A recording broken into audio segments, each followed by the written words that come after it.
Gold prices hit records high this week.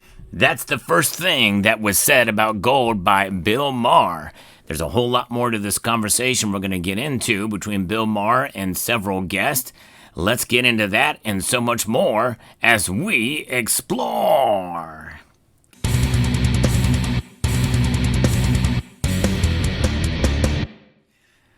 That's right. It's always good whenever you see major media outlets talk about gold in the news. But in this case, outside of the news on late night television from a very popular host, it's nice to see it discussed. It was a fascinating conversation. I think there was some interesting parts of it that showed a little bit of ignorance by some of the participants, as well as some very interesting comments and topics regarding gold. This was shared on several channels over on X, on the X platform. We're going to get into that in a moment, but remember, gold is at record highs as of the recording of this video, but there are still affordable options out there. Summit Metals has fractional sizes of gold. You should check them out, and they have reasonable prices on those, and check them out by clicking on the link in the description below. So we're going to get into what's going on with this conversation that was shared on the X platform with Bill Maher and two guests, Andrew Ross Sorkin and Mark Cuban.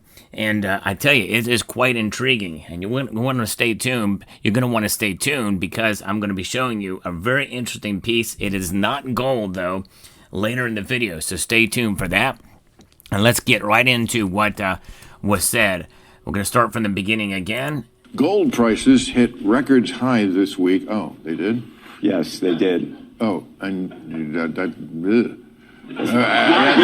sound good. That's not a good sign. Usually gold goes up. It's good if you're decorating the White House. All right, so that was a pretty... That was a pretty funny quip by Bill Maher, because Donald Trump has been decorating the White House with gold leaf and decorative elements made of pure gold, and it's been pretty wild to see. So that was a pretty funny quip, and everybody is laughing here. Gold goes up when you're worried about the value of the dollar going down. That is definitely one of the reasons why gold goes up. But that's not the only reason. That's an oversimplified reason. The value of the dollar is going down. And why is it going down? Because of inflation. And inflation is caused by government spending and the Federal Reserve printing dollars to meet those spending needs. But there's other reasons why gold goes up as well, too. And they're not going to be talking about central banks buying gold. Of course, when central banks buy gold, why do they do that? For the same reasons why you and I do it, which is why I always say we should be our own central bank by holding on to gold. But central banks are doing it as well, too, to essentially divorce themselves, at least to some degree, from the dollar. It's called de-dollarization, because the dollar has been weaponized, and it has also been utilized in ways to be able to, and also because the Federal Reserve has been printing so much of it and devaluing it. And so there's a myriad of different reasons why central banks around the world are doing that. There's geopolitical pressures and the like. There's a lot of different factors as to why gold goes up. But let's continue the conversation here. That's the equation. What has the dollar done? But people go to gold when they are scared, right? Yes. Mm-hmm. Now, you heard the question there, what has the dollar done? That was by Mark Cuban. That was actually a good question. It was not answered. They shifted to something else. But when things get scary, they go to gold when they're scared. So people operate out of fear. And one of these places that's a pro crypto place says that it's not a sign of strength, it's a sign of fear. But gold is strength because it's money. And has been for thousands of years. This is one of the reasons why central banks hold on to it. Since April of 2019, gold has been declared a Tier 1 asset according to the Central Bank of Central Bankers, the Bank of International Settlements. So that's quite profound. Now let's continue with the conversation. It's so crazy. Gold. I mean, it's so antiquated. I mean, what are you going to do with gold, right? Walk around with a bar and hit somebody over the head? Okay, so that's Mark Cuban with his sheer and utter ignorance. But he does illustrate a little bit of truth in his absurdity there. Yes, it doesn't do anything. It just sits there. But that's precisely one of the major attractive attributes of what gold is. True sound money just sits there and maintains its value over time. And that's exactly what gold has done. This is why it's so heavily sought after by central banks around the world. But it does not pay a dividend. He's right. But obviously, its performance that we've seen last year and this year is an example of what we're seeing with people are getting nervous about what's going on in the world. Yes, that is, in a sense, operating out of fear. But it maintains its value through the course of time. And maybe really, gold is starting to illustrate its true value by the price for the first time that we've seen in a long time. And that is a possibility.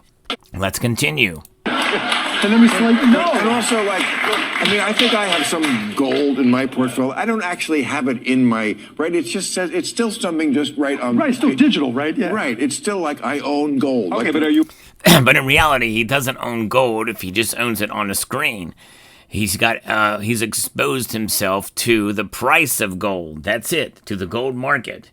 But that is not actually owning gold. Those are ETFs, exchange-traded funds, and derivatives of the gold market itself. And there's many more of those examples and derivatives than the actual physical to back it up. And why is that? Because no one's going to test them on it. No one's going to cash it out for the actual physical gold. They want to get the cash.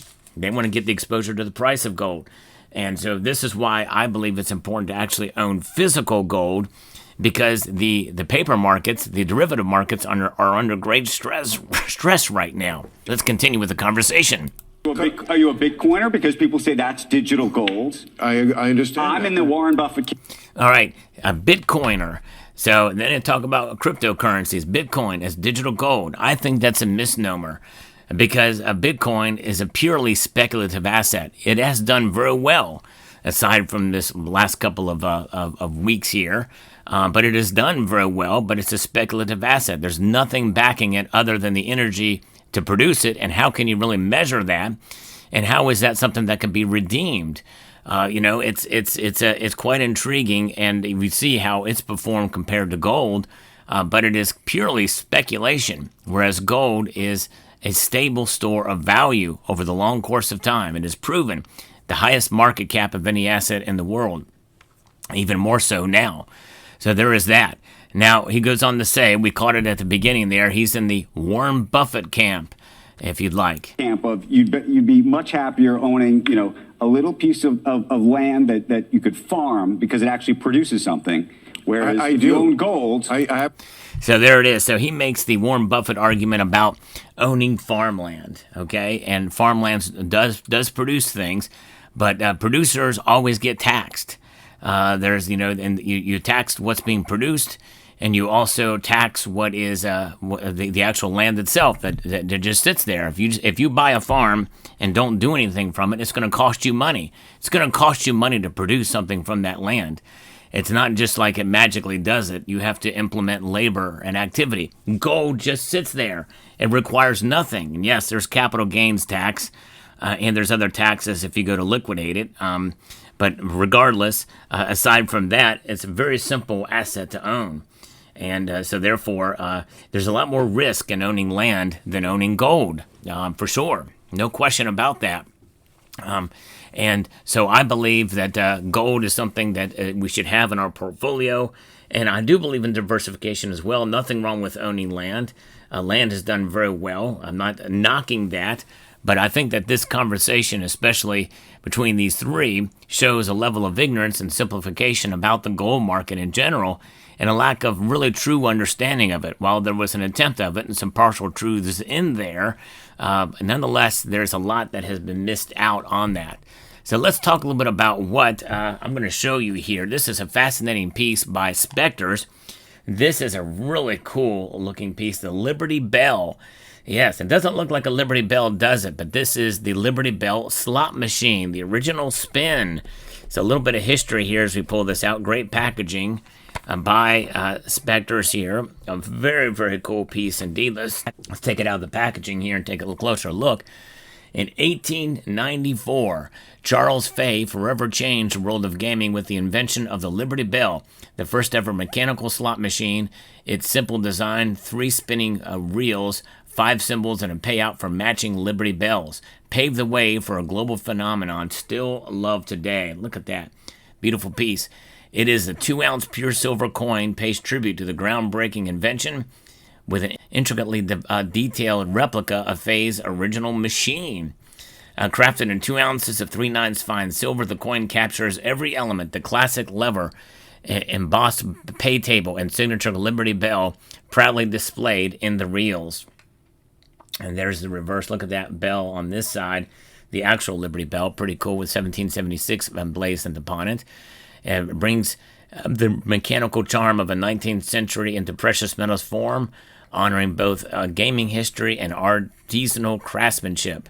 So it's a pretty wild piece here indeed. It is issued by Samoa in 2025.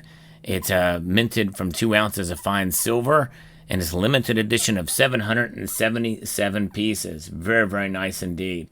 So there it is, and you can see the winning combination right there. A piece of history right here you can hold in your hands. You want to save $20 on this, put in the code SAL20 at the checkout, and so there you have it. I'll post a link to that in the description below. I hope you've enjoyed this video about gold. Let me know what your thoughts are about what Bill Maher said about gold. With that, I'd like to extend a multitude of gratitude to you all for taking the time to watch, and encourage you to please rate, share, comment, and subscribe.